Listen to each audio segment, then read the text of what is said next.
Ah, la saison 4 de Stranger Things, enfin les amis. Salut à tous, c'est BJ, j'espère que vous avez la pêche. Aujourd'hui les refs, on se retrouve pour une nouvelle vidéo dans laquelle on va parler de la saison 4 de Stranger Things. Les nouveautés de la saison, les nouveaux personnages, les nouvelles créatures, les informations sur le contexte, le décor, etc. etc.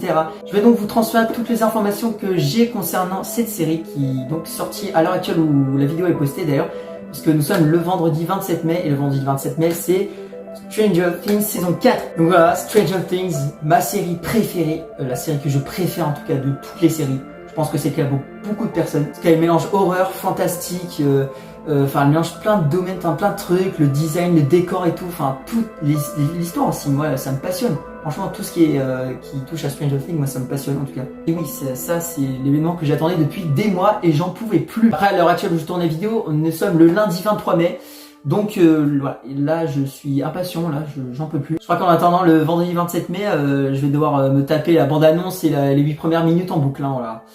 Bon, donc voilà, dans cette vidéo, nous allons parler des éléments importants concernant Stranger Things, toutes les informations que j'ai en ma possession. En tout cas, toutes les informations que j'ai, elles sont vraies ou elles sont fausses, ça peut dépendre en fait. En tout cas, il y aura beaucoup de théories et d'hypothèses qui sont admises durant cette vidéo. Bref, installez-vous confortablement, n'oubliez pas de vous abonner, d'activer la cloche, sans oublier de péter la barre des pouces bleus, en tout cas ça me ferait kiffer en vrai. Allez, objectif 15 likes, on va dire. Donc si on atteint la barre des 15 likes, je referai peut-être une autre vidéo sur Stranger Things aussi. Je sais pas, dire ce que j'en ai pensé de la saison 4, vous résumer les saisons précédentes dans une vidéo, je sais pas, des trucs comme ça quoi, sur le thème de Stranger Things. Donc bref, les amis, les fans de Stranger Things, j'espère que vous avez kiffé cette vidéo. Et sur ce, c'est parti, nous allons parler de la saison 4 de Stranger Things, la série la plus attendue de tous les temps. Est-ce que vous êtes prêts? C'est parti.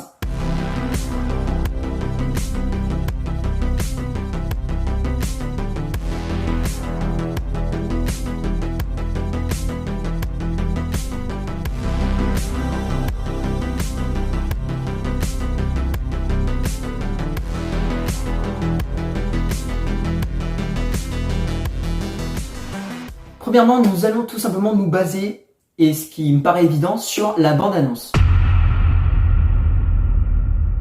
Nous allons commencer par le commencement, le contexte. Elf et la famille Byers ont donc décidé de déménager en Californie, dans le but d'oublier un peu tous les mauvais événements du passé, etc., etc., enfin bref. Pour voir un peu autre chose, quoi, entre guillemets. Mike, Max et toute la bande sont restés à Hawkins. Et Jim Hopper, contrairement à ce que beaucoup ont pensé, en tout cas moi aussi, je suis pas le seul, mais beaucoup ont pensé qu'il était mort dans la saison 3 à la fin. Mais sauf qu'il n'est pas mort, bien évidemment, on le voit, le crâne rasé. Jim Hopper est enfermé dans une prison russe. Et à part Jim Hopper enfermé dans une prison russe, à part ça tout va bien, voilà, tout va bien pour le mieux quoi. Tout se passe bien, je pense que ouais, oui et tout, ils ont déménagé en Californie pour oublier tous les mauvais événements du passé, voilà, tout qui commence mal, qui finit bien finalement. Tout va se passer pour le mieux. Et voilà, c'est la belle vie, voilà, ils vont profiter.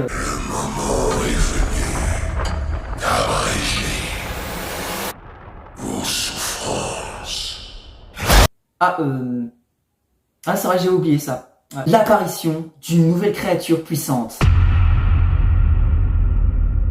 Déjà, regardez-moi cet engin, voilà. Déjà, il est pas très rassurant, hein, vu la corpulence du truc, je sais pas quoi, ça m'inspire pas confiance en tout cas. Et le but de cette créature est tout simplement de détruire un par un. Il n'y a pas d'autre but, hein, c'est net, précis, hop, c'est carré. Détruire la bande.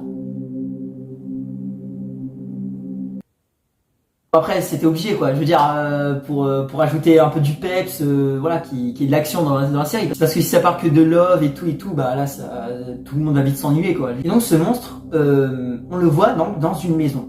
Cette maison, qu'est-ce qu'elle fait là déjà? D'où il y a une maison comme ça? En fait il y a tellement d'informations nouvelles qu'en fait on sait pas d'où ça vient. À chaque fois il faut mettre une hypothèse quoi. En fait il y aura plusieurs théories quoi. Donc la maison, moi je suppose que cette maison, donc à l'intérieur se trouve donc déjà le monstre, je pense qu'il a été écrit dans cet endroit là. Et puis se trouve également le portail pour passer donc du monde réel à l'Upside Down. Donc l'Upside Down c'est le monde parallèle. Et concernant la nouvelle créature, il y a plusieurs théories qui ont été admises en tout cas. La première théorie, je pense que c'est une créature qui a pris possession d'un corps humain parce que déjà on peut voir qu'il il y a un peu un bras qui ressemble à un bras humain. Est-ce que ce serait Dr. Brainer qui serait derrière cette créature? Bon, ouais, je pense pas quand même. La deuxième théorie, c'est que la créature viendrait de nulle part en fait. Elle serait apparue comme ça, elle serait dit ouais, salut, ça va. Je débarque en mode cool quoi. Je débarque comme ça, sans raison. Bon, pas ouf celle-là. Et la troisième théorie, c'est qu'en fait ce serait Billy. En fait, le Billy qu'on a vu mourir dans la saison 3, en fait, ce serait le faux Billy. Voilà, ce serait en fait un deuxième Billy qui a été créé par les créatures qui ont donc possédé le corps de Billy durant la saison 3. J'ai une quatrième théorie et je pense que celle-ci serait la plus probable. Ce serait en fait cet homme dont j'ignore totalement le nom. Pourquoi? Eh bien parce que dans un extrait de la saison 4, nous pouvons apercevoir cet homme avec sa femme et ses enfants s'installer dans cette maison dans laquelle cette fameuse créature se situe dans la bande-annonce, et dans laquelle se situerait probablement le portail qui mène tout droit dans l'Upside Down. Moi je sais pas, hein, j'essaie de mettre des théories, mais après, bon, on va bien voir qui est ce monstre en fait, d'où sort-il, parce que bon, je pense qu'il a un peu d'importance quand même dans la série. Ne vous inquiétez pas, voilà. La créature comme ça, qui paraît grosse, qui paraît impressionnante, vous inquiétez pas, elle va vite se faire baiser. Hein, parce que vous inquiétez pas qu'il y a Elf quand même, voilà, Elf va tous nous sauver, en tout cas voilà, je pense que ça va être le cas. Hein. Je n'ai plus de pouvoir. Ah, c'est un peu emmerdant on va dire. Elf n'a malheureusement plus de pouvoir, voilà, je sais pas pourquoi, je sais pas la raison, mais par contre, petite nouveauté, Max a des pouvoirs. Et oui, parce qu'on la voit en effet virevolter comme ça, à proximité de ce qui semble être la tombe de Billy. Ok. Pourquoi Max a des pouvoirs? La première théorie est que Elf aurait décidé de transmettre ses pouvoirs à Max. Ouais, non. Peut-être que Billy, qui est mort, eh bien, aurait peut-être un pouvoir qui serait de transmettre les pouvoirs à qui souhaite en fait. Après ça se trouve elle est juste possédée, hein. Ça se trouve c'est juste quelqu'un qui est une créature qui la possède à distance. Hein. Peut-être même le monstre Vecna qui la possède à distance, parce que faut voir que le monstre est dans la même position que se trouve Max, donc c'est peut-être lui qui possède Max à distance. Moi perso je pense que Max aura beaucoup d'importance dans cette série. En plus de ça, elle est représentée en très grand en fait, c'est le deuxième personnage le plus grand représenté sur l'affiche, et peut-être qu'on en saura beaucoup plus sur ce personnage qui est beaucoup visible sur les saisons précédentes, mais qui reste un peu secret, un peu mystérieux quoi on va dire. Donc je pense que ça sera l'occasion d'en découvrir un peu plus sur ce personnage. Ensuite un peu plus tard dans la bande-annonce, moi en tout cas perso ça m'a donné des frissons, je pense qu'à beaucoup de personnes ça a dû donner des frissons, mais c'est la guitare en fait, la mélodie de la guitare qui a accentué un peu le déroulement de la bande-annonce. Donc, qui détient en fait cette guitare électrique et à quoi elle sert? Eh bien déjà, le personnage, j'ignore qui c'est. Peut-être que c'est Mike, je sais pas, peut-être. En plus, la personne qui joue cet instrument se trouve dans l'Upside Down. Moi, je pense que l'utilité de cette guitare est celle de contrôler, peut-être, de perturber les esprits les créatures, les démons Gorgon qui se trouvent dans l'Upside Down.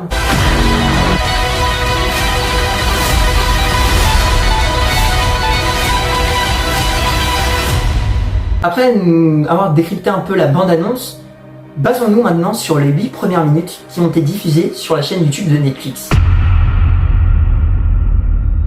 En fait, c'est simple. Les 8 premières minutes nous replongent en 1979, avant la saison 1. Donc avant que tout ça soit passé, en fait, ça revient juste avant, c'est vraiment le passé. On y va, Dr. Brainer se préparer pour pour se rendre à son lieu de travail. Dr. Brainer qui est d'ailleurs le premier personnage à apparaître dans la série, donc moi je pense qu'il y aura quand même son mot à dire dans la série. Il se rend au fameux bâtiment que tout le monde connaît, que tout le monde reconnaît je pense, là où il y a des expériences et des tests sur des enfants, donc des cobayes. Des enfants spéciaux, donc comme Eleven, qui sont tous numérotés. Le contexte et l'ambiance qui s'y ressent à l'intérieur est assez mouvementé, on va dire, même si ça paraît calme, mais nous, en tant que spectateurs, on voit quelque chose d'un peu sombre, un peu, on sent qu'il va se passer quelque chose, surtout au moment où le numéro 10 passe un test, qui est contrôlé par Dr. Brainer pour développer ses pouvoirs ou quelque chose comme dans le genre. Et donc le numéro 10 qui est en train de se faire tester, eh bien, a un mauvais pressentiment, un mauvais feeling. Oui, il a bien raison car un peu plus tard, une alarme retentit et on entend des gens crier, hurler, et Dr. Brainer, eh bien, à un moment donné, il se fait assommer par une porte qui part en l'air. Mais il se réveille et ensuite découvre l'horreur qui s'y trouve. Il longe les couloirs remplis de cadavres et de sang. On veut dire qu'un massacre a eu lieu, quoi. Voilà, il n'y a pas d'autre mot. Il se rend ensuite dans la pièce où la plupart des cobayes étaient réunis et découvre l'auteur du massacre. Eh bien, il n'est autre que Eleven. Voilà, moi aussi ça m'a surpris quand j'ai vu ça. Après, est-ce que c'est Eleven? Reste à confirmer, mais je pense en tout cas, vu la ressemblance en tout cas, moi je pense que c'est elle. On sait pas pourquoi, mais elle a pété un plomb, voilà, elle a massacré tout le monde. Le personnel médical ainsi que les enfants, tout le monde y est passé quoi. On peut même voir qu'elle y a mis vraiment de toute son énergie, oui, parce que même elle saigne des yeux carrément. Elle peut dire qu'elle a mis tout ce qu'elle pouvait quoi. Donc au final, je pense que c'est peut-être mieux, on va dire, qu'elle n'ait plus de pouvoir durant la saison 4. Voilà. Parce que voilà, on voit quand même que c'est un personnage qui peut être dangereux. Mais est-ce que Eleven s'en souvient? Est-ce qu'elle a perdu la mémoire entre temps? Eh bien, nous le saurons dans la saison 4. Peut-être qu'elle se souvient pas. Peut-être que ça va lui revenir et peut-être que cette tragédie va peut-être être en lien avec tous les événements qui se sont déroulés depuis le début. Durant la saison 4, je pense qu'ils vont beaucoup revenir dans le passé, qui va beaucoup influencer et beaucoup nous informer en tout cas, qui va peut-être même nous éclairer sur tout ce qui s'est passé depuis le début. Mais on peut apercevoir dans la bande-annonce que un lien va quand même se maintenir malgré tout entre le Dr Brenner et Elf, qui a donc perdu ses pouvoirs. Parce que le Dr Brenner en fait demande de l'aide à Eleven. Et je pense que Eleven va faire en sorte, va tout faire son possible. Et même Dr Brenner va l'aider pour retrouver ses pouvoirs. Elle va même se raser le crâne carrément. Ensuite, pour en finir avec le Vecna. Et d'ailleurs, les événements surnaturels ne se produisent pas qu'à Hawkins. Ils se produisent un peu partout, on va dire. Notamment dans la prison aussi. La prison qui se trouve en Russie, je crois. Où est enfermé Jim Hopper, eh bien on peut voir quand même qu'il y a des créatures qui s'y trouvent là. Je pense pas que ça sera que Hawkins qui se situera au milieu de tous les événements paranormaux. Mais juste avant de peaufiner la vidéo, voici quelques informations complémentaires. Déjà, rien que les 8 premières minutes, franchement ça a l'air plus flippant que les autres. Donc le budget de la série est estimé à 30 millions de dollars par épisode. Et donc on estime que le budget total serait de 270 millions de dollars, ce qui est énorme. En tout cas, il n'y a jamais eu un budget aussi énorme pour produire une série, et même c'est le budget le plus élevé que Netflix ait connu. La série sera divisée en deux parties. Le volume 1 qui comportera 7 épisodes et qui apparaîtra donc le 27 mai à l'heure actuelle où je parle. Et le volume 2 qui comportera l'épisode 8 et 9, donc les deux derniers, qui donc sortira le 1er juillet. Les épisodes durent vraiment longtemps pour le coup, hein. Notamment l'épisode numéro 7 qui dure environ 1h30 et l'épisode 9, donc le dernier, qui dure presque 2 heures. Donc on a de quoi faire là. Donc un bon mois de décalage entre le volume 1 et le volume 2. Ce qui me semble plutôt raisonnable, on va dire. Hein. Même si les épisodes durent vraiment longtemps, eh bien je pense que je vais peaufiner ça, je vais bâcler ça en à peine une semaine, même pas. Hein. Bref, en tout cas, j'espère que cette vidéo sur Stranger Things vous a plu.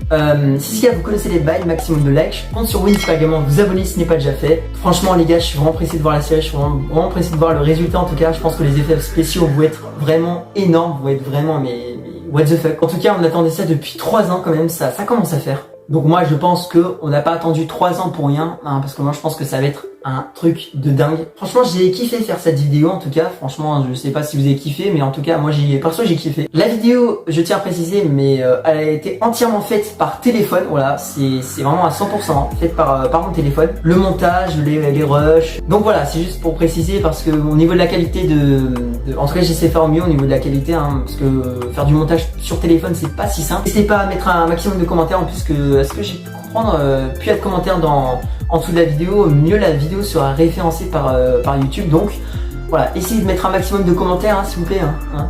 Et si vous souhaitez une vidéo sur Stranger Things, bah, n'hésitez pas à m'en faire part dans les commentaires justement. On rush les 15 likes et puis on rush les 100 abonnés. Hein. J'espère passer les 100 abonnés avant l'été. Bref, c'était PJ, c'était un plaisir. Moi sur ce, je vous dis à la prochaine pour une prochaine vidéo encore plus flippante, encore plus marrante, encore plus merde. Dans les prochains jours, ça n'a aucun sens ce que je suis en train de dire. Bref, c'était PJ, sur ce, je vous dis à la prochaine. Je vous tège, allez, ciao les refs.